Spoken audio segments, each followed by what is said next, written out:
अस्सलाम वालेकुम। आज की हमारी वीडियो का टॉपिक है female characters in the novel a passage to India. जैसा कि हम पहले ही अ पैसेज टू इंडिया काफ़ी डिटेल में डिस्कस कर चुके हैं, इसकी प्लॉट समरी, इसके थीम्स, लेकिन आज हम जो चीज़ डिस्कस करने जा रहे हैं वो है इसके फीमेल कैरेक्टर्स।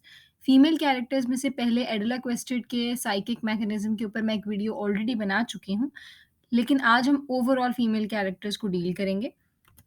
इस नॉवल को वैसे भी ये काफ़ी नॉवल एक इम्पॉर्टेंट नॉवल समझा जाता है, लेकिन हम इसकी इम्पोर्टेंस को तब तक सही से नहीं जान पाएँगे जब तक कि हम इसके फीमेल कैरेक्टर्स को ना जान लें, क्योंकि इसमें काफ़ी ज़्यादा डाइवर्स फीमेल कैरेक्टर्स का इस्तेमाल किया है राइटर ने।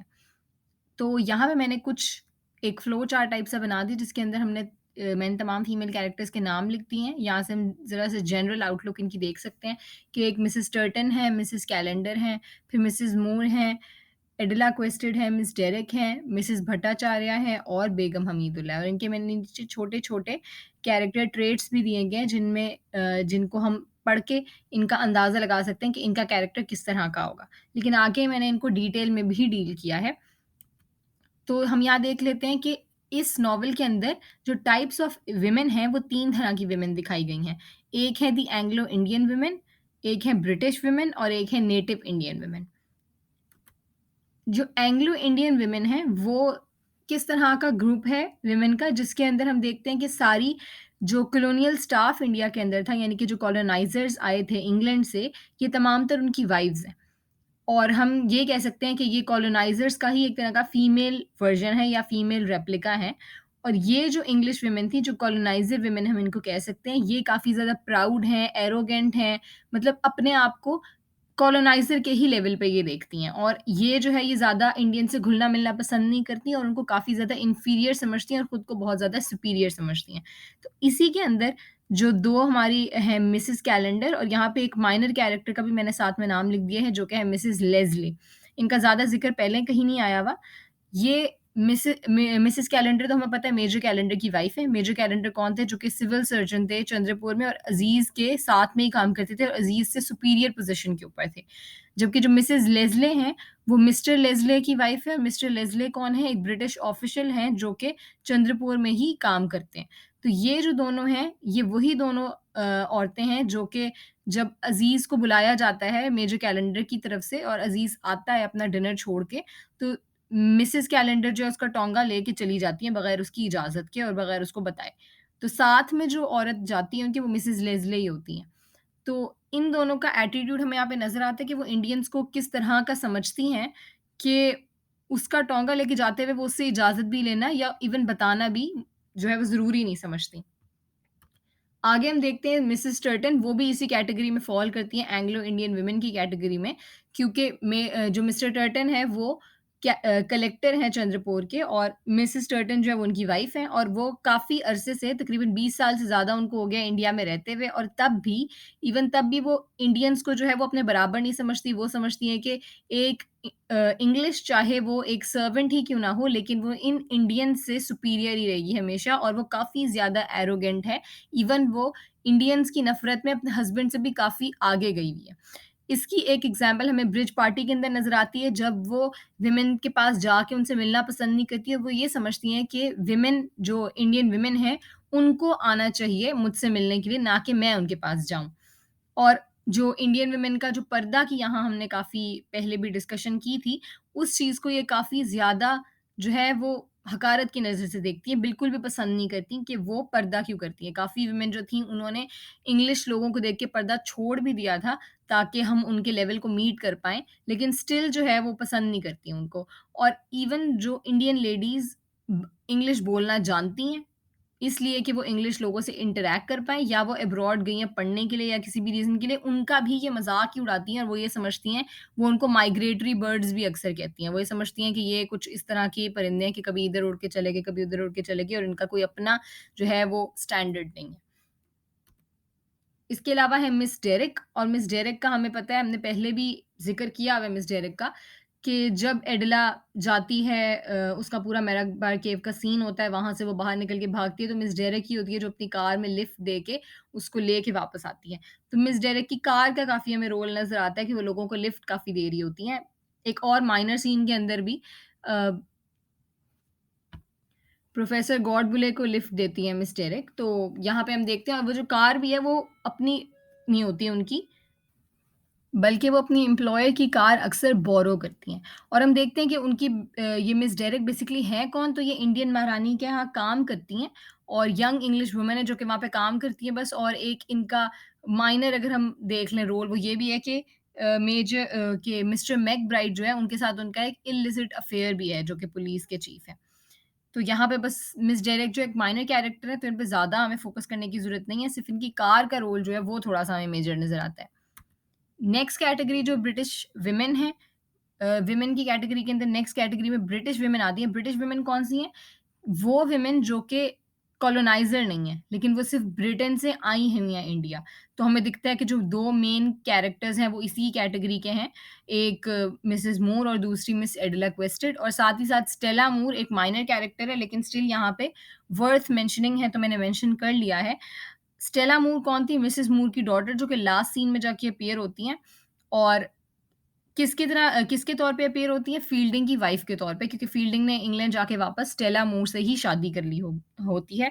और ये जो हैं स्टेला मूर, ये अपने हाफ़ ब्रदर यानी कि जो उनका ब्रदर रॉनी है, उससे काफ़ी ज़्यादा डिफरेंट है ट्रीटमेंट ऑफ इंडियंस के लिहाज़ से। ये काफ़ी ज़्यादा सिम्पैथेटिक और सॉफ्ट कॉर्नर रखती हैं इंडियंस के लिए, और जो कि रॉनी के बिल्कुल ऑपोज़िट एक ट्रीटमेंट है। और ब्रिटिश वुमेन की यही एक ख़ुसूसियत है कि वो कॉलोनाइज़र्स के थोड़ा अगेंस्ट हैं और वो इस कॉलोनियल एक्सपीरियंस को, कॉलोनियलिज़्म को अच्छा नहीं समझती। तो इसी तरह से मिसेज़ मूर, स्टेला मूर की ही मदर। और मिसेज़ मूर का हमें पता है, पहले हम काफ़ी डिटेल में मिसेज़ मूर को डिस्कस कर चुके हैं, बट यहाँ पे मैं, क्योंकि हम कैरेक्टर्स पढ़ रहे हैं तो थोड़ा बहुत बता देती हूँ कि मिसेज़ मूर हमें पता है कि वो इंडिया आती हैं अपने बेटे रॉनी से मिलने के लिए, और वो साथ में एडिला को भी ले आती हैं। और यहाँ पे हम देखते हैं कि मिसेज़ मूर जो हैं उनके साथ एक रिलिजियस थीम जुड़ा हुआ है नॉवल का। क्यों? क्योंकि वो एक तो क्रिश्चियनिटी से थोड़ा दूर होना शुरू हो जाती हैं जब वो यहाँ आती हैं, इंडिया आती हैं, वो हिंदुइज़्म से थोड़ा, हिंदुइज़्म उनको अपील करना शुरू कर देता है। क्यों? क्योंकि हिंदुइज़्म के अंदर एक यूनिटी का कॉन्सेप्ट वो देखती हैं, जो कि उनको लगता है कि उनको बहुत ज़रूरत है इस चीज़ की, और यूनिवर्सल लव को सिम्बलाइज़ करता है मिसेज़ मूर का खुद का कैरेक्टर। क्योंकि वो चाहती होती हैं कि चाहे हिंदुइज़्म है, क्रिश्चियनिटी है, डिफरेंसेस हैं, जो भी है, लेकिन एक एक मोहब्बत से रहा जाए। और फिर उनको इसी उनके कॉन्सेप्ट को जब वो उसको समझाने की रॉनी को भी कोशिश करती हैं, रॉनी नहीं समझता, वो बाइबल से भी एग्ज़ाम्पल्स देती हैं रॉनी को कि वो अपना इस कॉलोनिस्ट माइंडसेट से बाहर आ जाए, लेकिन वो नहीं आना चाहता, और वो इस बात की वजह से उनको इंग्लैंड वापस भेज देता है। इंग्लैंड वापसी के रास्ते में उनकी डेथ हो जाती है, और स्टिल उनकी जो डेथ है, वो अपनी डेथ के बाद उनका कैरेक्टर जो है वो कोई अनइम्पोर्टेंट नहीं हो जाता, बल्कि मज़ीद इम्पोर्टेंट हो जाता है। हम देखते हैं कि उनकी जो मेमोरी है वो इंडियंस के दिमाग में काफ़ी ज़्यादा बस चुकी है, और वो उनको एक डेमी गॉड का दर्जा देते हैं इंडियंस। और इसके अलावा मज़ीद ये भी कि उनके जो ट्रायल है, जो कोर्ट ट्रायल हो रहा था अज़ीज़ का, उसके अंदर भी उनके कैरेक्टर की काफ़ी इन्वॉल्वमेंट हमें नज़र आती है। जबकि वो इंग्लैंड वापस जा चुकी हैं, लेकिन स्टिल फील्डिंग जो है वो, जब अज़ीज़ को मना करता है कि वो एडला से पैसे डिमांड ना करे, तो वो सिर्फ़ और सिर्फ़ मिसेज़ मूर का नाम लेने के बाद ही इस बात पे आमादा होता है कि वो एडला से पैसे ना ले, क्योंकि मिसेज़ मूर और उसका ताल्लुक बहुत शॉर्ट टाइम में इतना डीप बन चुका था कि वो उसको भी बिल्कुल भी खराब नहीं करना चाहता था। एक और कैरेक्टर और लास्ट कैरेक्टर जो ब्रिटिश वुमेन की कैटेगरी की है, वो है मिस एडला क्वेस्टेड, और काफ़ी ज़्यादा इम्पोर्टेंट कैरेक्टर इस नॉवल की, कि मैंने इसके ऊपर एक सेपरेट वीडियो भी बनाई है। आई होप आपने वो पहले देख ली, और अगर नहीं देखी तो आप इसके बाद जाके देख सकते हैं। मिस एडला क्वेस्टेड का क्या रोल है इस नॉवल के अंदर, कि वो भी, अभी जैसे बात की हमने, मिसेज़ मूर आई हैं इंडिया, तो वो भी साथ में इंडिया आई है, और इंडिया आने का उसका एक मकसद तो ये है कि वो रॉनी से मिलना चाहती है। वो देखना चाहती है कि रॉनी का माइंडसेट कैसा है, क्योंकि उसकी आगे रॉनी से ही शादी होनी है, तो वो देखना चाहती है कि वो कैसे बिहेव करता है लोगों के साथ, और कैसे अपने काम के साथ वो कैसी सिंसेरिटी रखता है। और साथ ही साथ वो चाहती हैं कि वो इंडिया आ रही है, तो वो इंडिया को भी देखे और रियल पार्ट ऑफ इंडिया को एक्सप्लोर करे। लेकिन यहाँ आके उसको काफ़ी दुःख होता है जब वो देखती है कि रोनी की जो माइंडसेट है, रोनी की जो सोच है, वो बिल्कुल भी उससे मिलती नहीं है और बहुत डिफरेंट है। साथ में ही उसका जो मैराबार केव्स का एक्सपीरियंस है, वो बिल्कुल ही बुरा रहता है। और इसके नतीजे में उसके कैरेक्टर को काफ़ी ज़्यादा चेंजेस का सामना करना पड़ता है। उसको एक साइकोलॉजिकल ग्रोथ का पीरियड भी वो एक्सपीरियंस करती है अपने इस इंसिडेंट के बाद। इस इंसिडेंट के दौरान उसके कॉन्शियस और अनकॉन्शियस के दरमियान एक अनबैलेंस सिचुएशन आ जाती है, जिसके अंदर वो अज़ीज़ के ऊपर एक इल्ज़ाम लगा देती है और बाद में उसको अंदाज़ा होता है कि उसने वो गलत इल्ज़ाम लगाया था। लेकिन इस पूरे पीरियड के दौरान उसको एक न्यू फ्रेंड मिलता है, जो कि है फ़ील्डिंग, और फ़ील्डिंग काफ़ी अच्छा उसका फ्रेंड मिलता है, जो कि समझता है कि वो एक ऐसी औरत है, एक ऐसी ब्रेव औरत है, जो कि अपनी ही रेस के साथ बिल्कुल भी गद्दार नहीं है, जबकि बाकी लोग उसको ऐसा समझते हैं, जब वो अज़ीज़ के ऊपर से अपने एलिगेशंस वापस लेती है। साथ में ही ब्रिज पार्टी के अंदर भी उसका रोल काफ़ी ज़्यादा अच्छा है, क्योंकि वहाँ पे जब इंग्लिश और इंडियंस जो हैं वो दूर-दूर बैठे हैं और मिल-जुल नहीं रहे आपस में, तो एडिला वो बंदी है जो कि जाती है, उनसे मिलती है, बातचीत करती है। वो चाहती है कि इन दोनों साइड्स के दरमियान एक बॉन्ड डेवलप हो, एक ब्रिज एक्चुअल में डेवलप हो जाए। और यहीं पे उसको अपनी जो इंग्लिश लोग हैं उनके लिए उसके दिल में नफ़रत पैदा होना शुरू हो जाती है, जब वो देखती है कि मिसेस टर्टन का और दूसरे ब्रिटिश लोगों का कितना बुरा रवैया है इंडियंस के साथ। लास्ट कैटेगरी जो हमारे पास है विमेन की, वो है द नेटिव इंडियन विमेन। इसमें हम देखते हैं कि ऐसी औरतें शामिल हैं जो कि इंडिया की अपनी हैं, और इनमें हम देखते हैं कि इनके ऊपर जो ऑपरेशन है, वैसे तो इनके ऊपर डायरेक्ट ऑपरेशन है ही, लेकिन इनकी ऑपरेशन ट्रिपल हो रही है। ट्रिपल किस तरह हो रही है कि एक तो उनके कॉलोनियल स्ट्रक्चर, यानी कि जो कॉलोनियलिज़्म आया हुआ है, वहाँ से उनको ऑपरेशन का सामना करना पड़ता है। दूसरे टाइप की जो ऑपरेशन है, वो उनके पैट्रियार्कल डोमिनेंस की वजह से, यानी कि उनके ही मेल काउंटर पार्ट, मेल जो उनकी ही अपनी सोसाइटी के हैं, उनकी तरफ से भी उनको कोई ना कोई ऑपरेशन का सामना है। और थर्ड टाइप की ऑपरेशन कौन-सी है, वो है जब वेस्टर्न जो औरतें हैं, वो खुद तो फेमिनिज़्म का नाम लेती हैं, खुद तो वो अपने हकूक की बात करती हैं, लेकिन इंडियन औरतों या नेटिव औरतों को वो बिल्कुल ही इग्नोर कर देती हैं। तो यहाँ से उनको जो है वो ट्रिपल प्रेशर का सामना करना पड़ता है। तो ये वो लोग हैं जो सबसे ज़्यादा ऑप्रेस्ड हैं पूरी सोसाइटी के। इनके अंदर हमारे पास बिल्कुल ही कुछ माइनर कैरेक्टर्स आ जाते हैं। एक बेगम हमीदुल्लाह हैं, जो महमूदुल्लाह और हमीदुल्लाह 2 डॉक्टर अज़ीज़ के काफ़ी फ्रेंड्स हैं, जिनका नाम लिया जाता है, अच्छे फ्रेंड्स।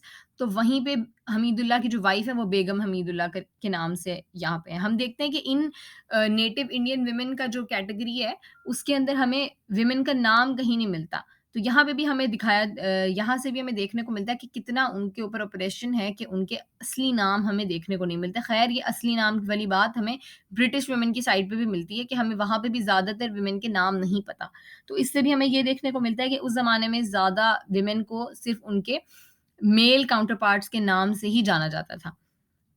तो यहाँ पे हमीदुल्लाह की जो वाइफ़ हैं, बेगम हमीदुल्लाह, उनका क्या रोल है सिर्फ़ इस नॉवल के अंदर कि वो एक तो अज़ीज़ की एक फ़ीमेल रिलेटिव हैं, जो कि हमें पूरे नॉवल में नज़र आती हैं, और चंद्रपुर में सिर्फ़ वही हमें देखने को मिलती हैं, अज़ीज़ की रिश्तेदार।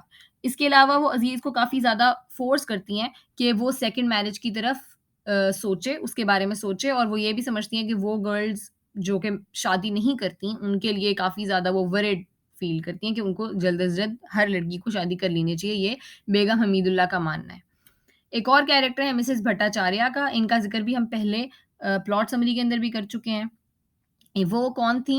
मिस्टर भट्टाचार्या की वाइफ़ ऑब्वियसली, और उन्होंने मिसेस मूर और एडिला को दोनों को कहा होता है कि हम आपको अपने घर दावत पे बुलाएँगे। लेकिन उसके लिए उन्होंने कभी भी कैरेज नहीं भेजा होता, और यही चीज़ है कि एडिला और मिसेस मूर को भी अजीब लगता है कि वो कैरेज क्यों नहीं भेज रही हैं, और यहाँ पे वो सोचती हैं उनके मैनर्स के बारे में कि उनको लाज़मी तौर पे भेजना चाहिए था, अगर हमें दावत पे इनवाइट भी किया था तो।